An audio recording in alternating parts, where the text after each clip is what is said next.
There is a book quoted inside the New Testament by name that you cannot find in your Bible. For 1,000 years it was simply gone.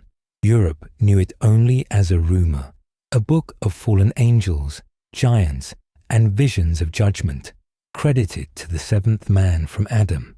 Everyone who went looking for it came back empty-handed, and when one man finally found it and carried 3 copies out of the mountains of Africa, nobody believed him. They called him the greatest liar of his age. This is the story of the Book of Enoch, the book that refused to die. It begins in Genesis chapter 5. The chapter reads like a drumbeat. Each patriarch lives, father's sons, and then the same 3 words, and he died, and he died, and he died. Then one name breaks the pattern. Enoch walked with God, and he was not, for God took him. No death is recorded. Around that silence, ancient writers built an entire literature. By the 3rd century before Christ, Jewish scribes were writing in Enoch's name. Visions of 200 rebel angels called the Watchers, who descended on Mount Hermon and swore an oath to defy heaven.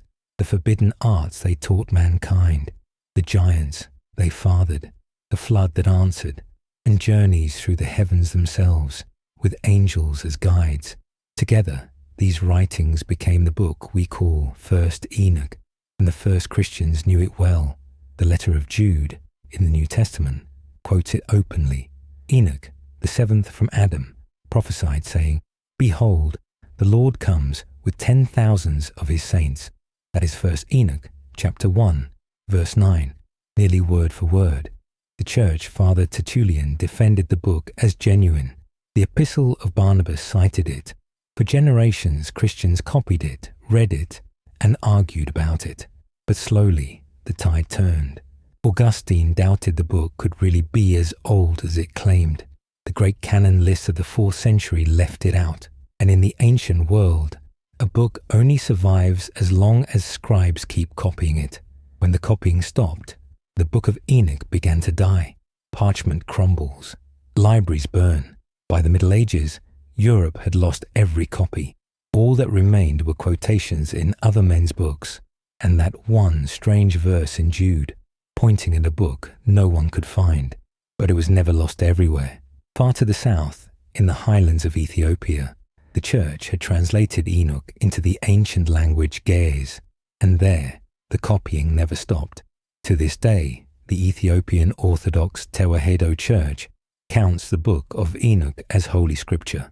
While Europe forgot, Ethiopian scribes copied the book by hand, in mountain monasteries, generation after generation, for over 1,000 years.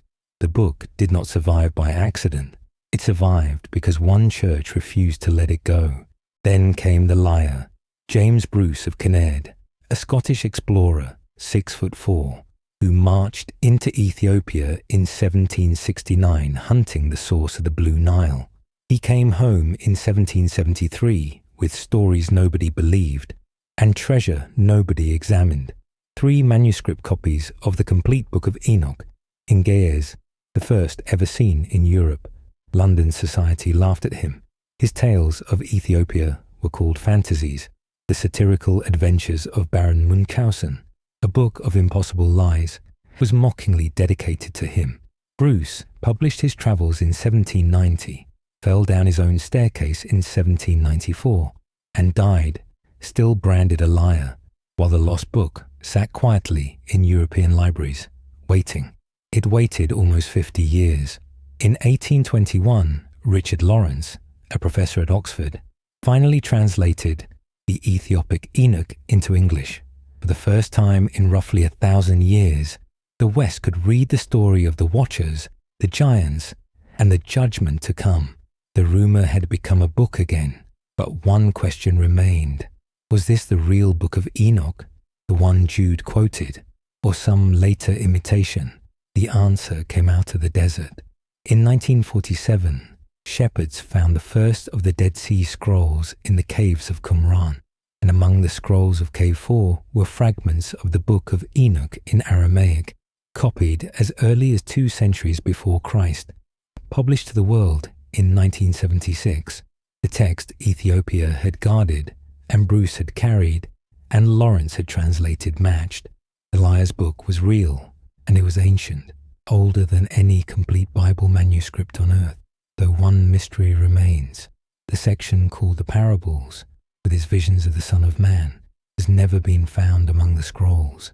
Scholars still argue about why. So what do we make of a book like this? Here is the honest part. There was no single council vote that banned the Book of Enoch, no conspiracy we can point to. It fell out of favour slowly, everywhere, except the one church that never let it go.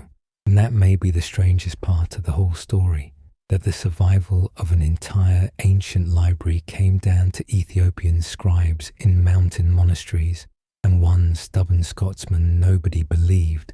The Book of Enoch outlived the empires that ignored it. It outlasted the men who mocked it, and it is still here, still asking to be read, and still refusing to die.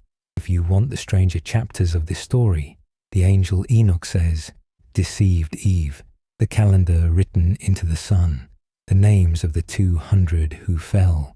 They are already on this channel. Subscribe and walk further into the shadows with us.